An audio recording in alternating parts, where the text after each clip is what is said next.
everyone, assalamu alaikum. Welcome back to my YouTube channel. Today our topic is Cauchy residue theorem. हमने ये देखना है कि Cauchy residue theorem क्या होता है और रेजिड्यूज़ क्या होते हैं और हम इसे रेजिड्यूज़ निकालते कैसे हैं पोल्स से और इसके क्वेश्चंस को हम कैसे सॉल्व करेंगे। तो फर्स्ट पे हम इसकी स्टेटमेंट पढ़ते हैं। If f of c is analytic inside and on a simple closed contour c except of at finite number of poles singular point यानी Z1 Z2 so on Zn inside C, then integral of f of z dz equals to 2 pi iota into r1 r2 so on rn। अगर हमने एक simple closed counter लिया है जिसमें Z1 Z2 Z3 जो है ना ये पोल्स हैं इसके, और पोल्स एक ऐसे पॉइंट होते हैं जिन पे फंक्शन जो है वो डिफाइन नहीं होता है।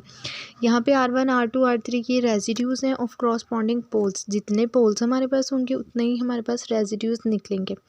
ठीक है, ये थी इसकी डेफिनेशन। अब हम इसके फॉर्मूला देखते हैं। Residue at simple pole at ji equal to A. Simple pole पे हम अगर हमारे पास सिंपल पोल है तो हम रेजिड्यूज़ का फॉर्मूला कौन सा लगाएंगे? Residue F of A limit Z approaches to A Z minus A F of Z. ये हमारे पास एफ ऑफ जी फंक्शन होगा जो हमें गिवन होगा। और residue at a pole of order N, मतलब अगर कोई भी पोल हमारे पास 2 ऑर्डर का आ रहा है, जैसे z इक्वल्स टू -1 दो वैल्यूज़ आएंगे ना, -1 की अगर कोई भी वैल्यू रिपीट कर रही है तो वो ऑर्डर 2 होगा या 3 होगा। इस तरह करके अगर हमारे पास कोई भी वैल्यू निकलेगी तो हम ये वाला फॉर्मूला लगाएंगे। जो जिसका ऑर्डर 1 नहीं होगा वो वहाँ हम ये वाला n वाला फॉर्मूला लगाएंगे। ठीक है, 1/n-1 इन factorial d over d z dn-1 over d z n-1 z minus एक बार n और f ऑफ z। ये हमारे पास ऑर्डर n वाला फॉर्मूला है रेजिड्यूज़ का। अब हम इसके क्वेश्चन सॉल्व करते हैं। Question number 1, find the order of the each pole of residue at if f of z equals to 1 minus 2z z into z minus 1 z minus 2। तो सबसे पहले हमने ये देखना है कि हम पोल्स के लिए क्या करते हैं, डिनोमिनेटर को इक्वल टू 0 पुट करते हैं। तो इसमें हमने डिनोमिनेटर को इक्वल टू 0 पुट किया जिससे हमारे पास z की 3 वैल्यूज़ आई हैं, z0 z1 z equal to 2। These are simple poles of order 1। ये हमारे पास सिंपल पोल्स आई हैं जिनका ऑर्डर जो है वो 1 है, क्योंकि इसमें से कोई भी वैल्यू रिपीट नहीं हो रही है। तो ये हमारे पास इनका ऑर्डर जो है वो 1 होगा। तो इसलिए हमने सिंपल पोल्स है ना, तो इसलिए हमने फर्स्ट वाला फॉर्मूला यूज़ करना है। तो फर्स्ट पे हम z इक्वल टू 0 पे देखते हैं। z इक्वल टू 0 पे रेजिड्यू नंबर हम 1 निकालेंगे। Limit z equal to 0 z approaches to 0 z minus 0 और f ऑफ z आएगा साथ में। f ऑफ z हमारे पास क्या होगा? f ऑफ z हमारे पास ये वाला फंक्शन होगा जो हमें गिवन होगा, ये वाली वैल्यू आ जाएगी साथ। तो z माइनस 0 और f ऑफ z हमारे पास ये वाला फंक्शन है। तो हमने क्या किया, z से कैंसिल हो जाएगा।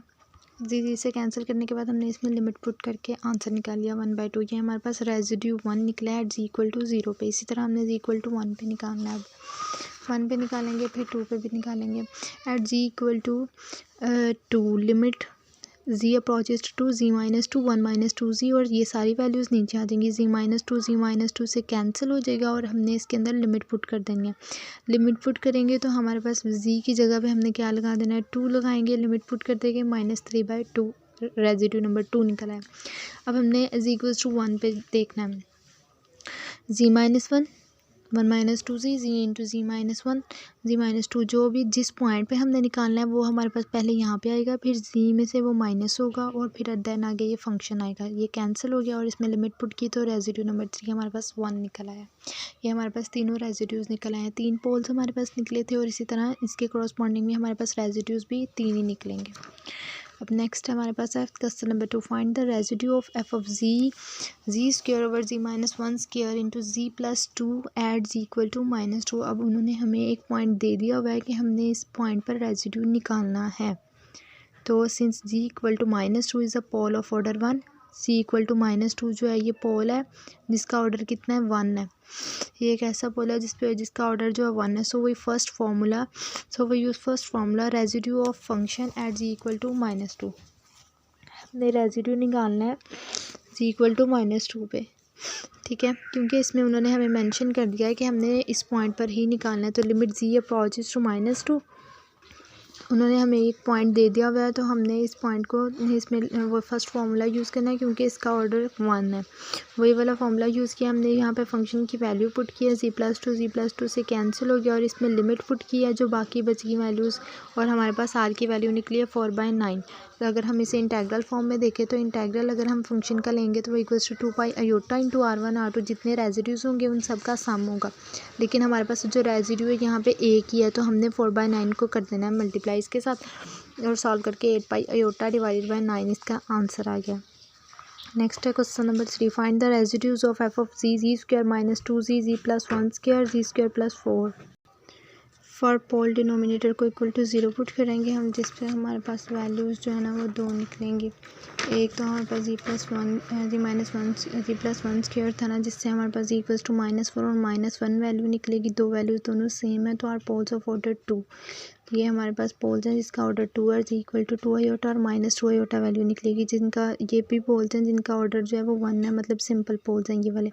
तो जिनका ऑर्डर 2 है, पहले nth ऑर्डर वाला हम इस पे फॉर्मूला लगाएंगे, z इक्वल्स टू -1 और -1। लेकिन पॉइंट्स हमारे पास 2 हैं, लेकिन हमने करना सिर्फ एक के साथ ही है और एक बार हमने इसका रेजिड्यू निकालना है।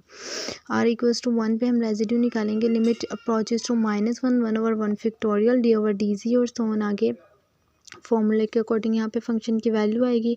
z+1 और z+1 ये दोनों कैंसिल हो जाएंगे और ये जो फंक्शन बच गया इसके ऊपर हमने इसका डेरिवेटिव लेना है, तो कोशेंट रूल अप्लाई करेंगे। कोशेंट रूल अप्लाई करके हमने इसमें लिमिट पुट कर दिया। लिमिट पुट करके हमने इसका आंसर निकालना है जो कि -14/25 इसका आंसर निकल रहा है। सेकेंड हमारे पास पोल्स हैं z इक्वल टू 2 आयोटा और z equal to -2 iota. At z equal to 2 iota पे हमने क्या करना है, रेजिड्यू नंबर 2 निकलेंगे। Limit approaches to 2 iota, simple poles हैं तो सिंपल पोल वाला फॉर्मूला लगाएंगे, z -2 आयोटा और z²+4 को हम z -2 आयोटा और z+2 आयोटा लिख सकते हैं, जिसमें से z -2 आयोटा और z -2 आयोटा कैंसिल हो जाएंगे और बाकी फंक्शन जो बच गया उसके ऊपर हमने लिमिट अप्लाई कर देनी है। जब हम लिमिट अप्लाई करेंगे तो थोड़ा सा सिंप्लीफाई करेंगे तो हमारे पास आंसर आ जाएगा। इसी तरह at z equals to -2 iota पे -2 आयोटा भी हमारे पास सिंपल पोल है, सिंपल पोल वाला फार्मूला लगाएंगे तो z+2 आयोटा कैंसिल हो जाएंगे दोनों।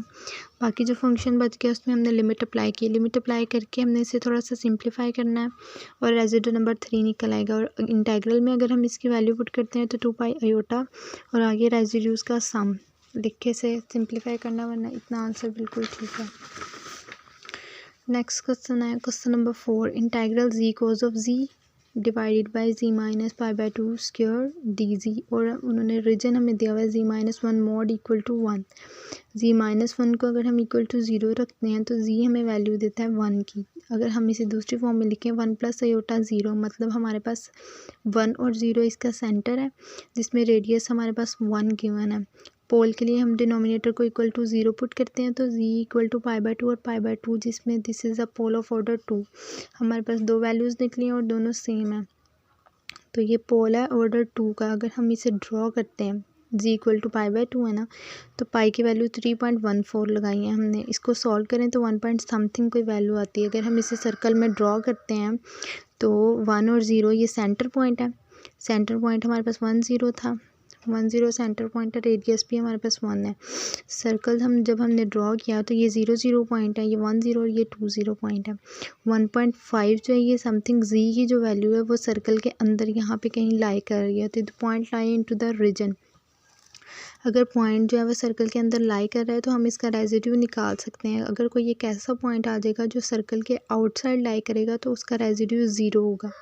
तो यहाँ पे रेजिड्यू ऑफ पाई अगर हम π/2 निकालते हैं तो हम वही nth ऑर्डर वाला फार्मूला लगाए हैं, क्योंकि हमारे पास पोल्स ऑफ ऑर्डर 2 आया है, वो वाला फार्मूला लगाया और d/dz z cos of z कर दिया। नेक्स्ट आगे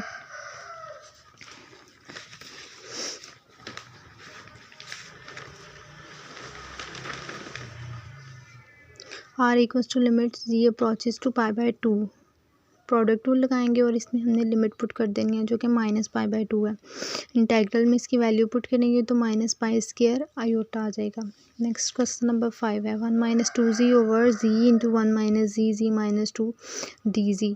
मॉड दिया हुआ है उन्होंने 1.5 का, डिनोमिनेटर को इक्वल टू 0 पुट करेंगे तो 3 वैल्यूज़ आएंगी। There are the simple poles निकले हैं, लेकिन अगर हम z इक्वल टू ये 1.5 वैल्यू है ना, सर्कल ड्रॉ करेंगे तो ये हमारे पास z इक्वल टू 1 पॉइंट ये वाला है, 1.5 ये पॉइंट है ये वाला, और 2 हमारे पास ये पॉइंट और 0 हमारे पास ये पॉइंट है जो कि 2 आउटसाइड लाई कर रहा है सर्कल के।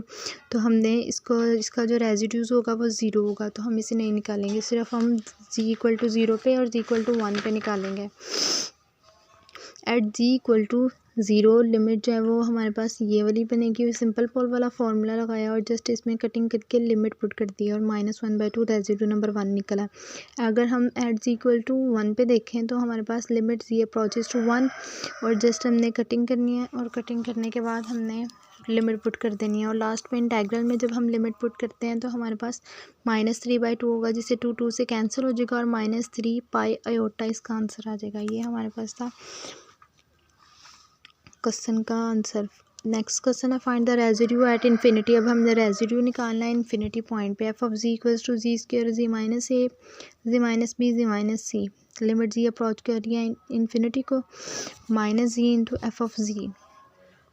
फंक्शन की वैल्यू यहाँ पे लगाई है, जिसमें से तीनों में से इसको इसके साथ मल्टीप्लाई किया तो z क्यूब हो गया और तीनों को हम मल्टीप्लाई करके बाहर निकालें तो z क्यूब हो जाएगा। दोनों कैंसिल करने के बाद जो बाकी बची है वो हमारे पास उसमें z की वैल्यू पुट कर देनी है। लिमिट पुट करें तो हमारे पास जवाब -1 आता है। ये लिमिट रेजिड्यू हमने निकाला है एट इन्फिनिटी पॉइंट पे। ठीक है, okay, thank you so much, अल्लाह हाफिज़।